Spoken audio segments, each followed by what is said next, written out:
The enthusiasm and loyalty of Subaru owners is the envy of the car biz. But wagons and sedans are passé. The people demand SUVs. Whew, good thing Subaru has entered the mid-size 3-row SUV market with this guy, the Ascent.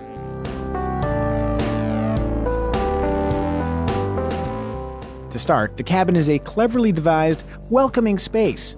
Offered in 7 or 8 passenger arrangements, the Ascent's interior has an elevated vibe with mostly pleasing materials, this cheap-feeling sunglass holder/conversation mirror excluded.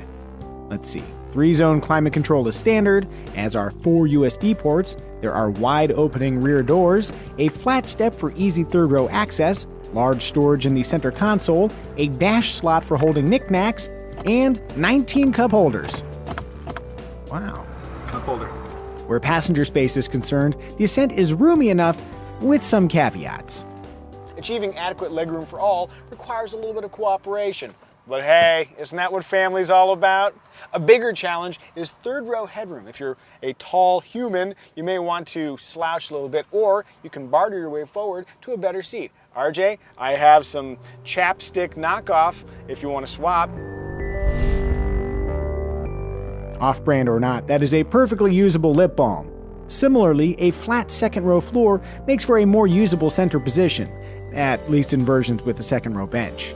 For hauling gear, a generous 17.8 cubic feet hides behind the third row.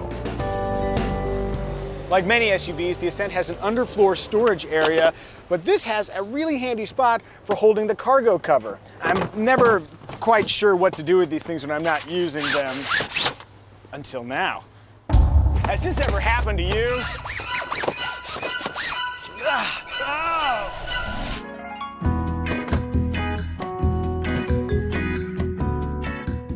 Bigger loads can be accommodated by dropping both rear rows, revealing a sizable 86 cubic feet, a figure that tops both the Toyota Highlander and Honda Pilot. FYI, lowering the second row can be tricky. Pull lever 1, then lever 2, and you'll be just fine. Before wrapping up, I'll add that the optional power tailgate moves quickly, which is important because I do not have time to waste. Let's mask this discomfort with discussion of the infotainment system. Apple CarPlay and Android Auto come standard, displayed on a 6.5-inch screen, though an 8-inch screen is also available. The system is simple, clear, and I don't hate it, which is strong praise coming from me. If you plan to tow, the Ascent offers a 5,000-pound max. Pulling power across the board comes via a turbocharged, horizontally opposed 4-cylinder engine. Once it's spooled up, the engine has more than enough gusto for merging with freeway traffic, climbing hills, or freaking out your neighbors as you blast on by. But a bigger variable, quite literally, is the continuously variable transmission. It's almost cliche for car reviewers to hate them, but many CVTs are quite good these days. The Ascent CVT isn't one of them. It's slow to change ratios, and because it's paired with a turbocharged engine, off-the-line acceleration is underwhelming. That said, buy a Subaru Ascent, and you'll get used to it. If you'd like to pretend your Ascent actually has an automatic transmission, there are 8 preset ratios to choose from with the paddle shifters. For normal suburban commuting, the Ascent works well. Unlike your children, it's quiet, compliant, and good-natured. Rounding out the drive experience are confident-feeling brakes, tall windows that facilitate good visibility, and handling I wouldn't describe as sporty, but I don't know, how about we go with eager?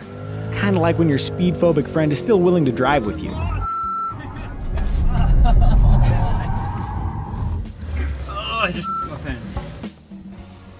Steering efforts are light enough for parking lot duty or for weaving down the street suspiciously, but I'm not dazzled by the steering feel. But I'm the only guy on the planet who cares about steering feel anymore, so just disregard that. As you'd expect, all Ascents include Subaru's symmetrical all-wheel drive, along with 8.7 inches of ground clearance and an off-road-oriented X mode featuring hill descent control. It's hard to exploit all-wheel drive traction in the city, but let's give it a try.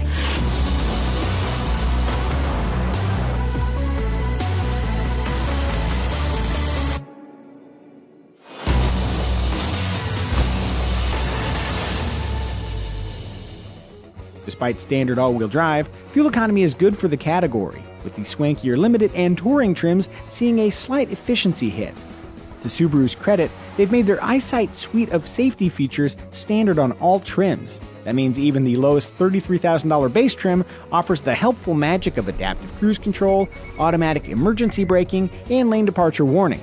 But if you like safe cars, and I mean really like safe cars, you can add blind spot warning, rear cross traffic alert, a front camera but on a proper 360-degree camera system, and this cool smart rear view mirror. Beyond mildly impressing your friends, it affords an unobstructed view rearward no matter how many camping lanterns or tents or climbing harnesses you have. And yeah, I'm assuming that Subaru buyers have active outdoorsy lifestyles. Prove me wrong.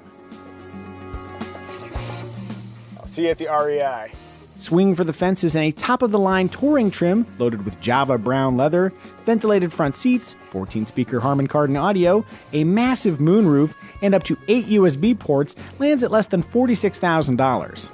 For a 3-row SUV, the Ascent is competitively priced, but when mulling expenses, it's wise to consider resale values as well. In that regard, Subaru ranks high, giving the Ascent a leg up in a crowded field that includes the Ford Explorer, Volkswagen Atlas, Mazda CX-9, Toyota Highlander, Chevy Traverse, Honda Pilot, and quite a few others.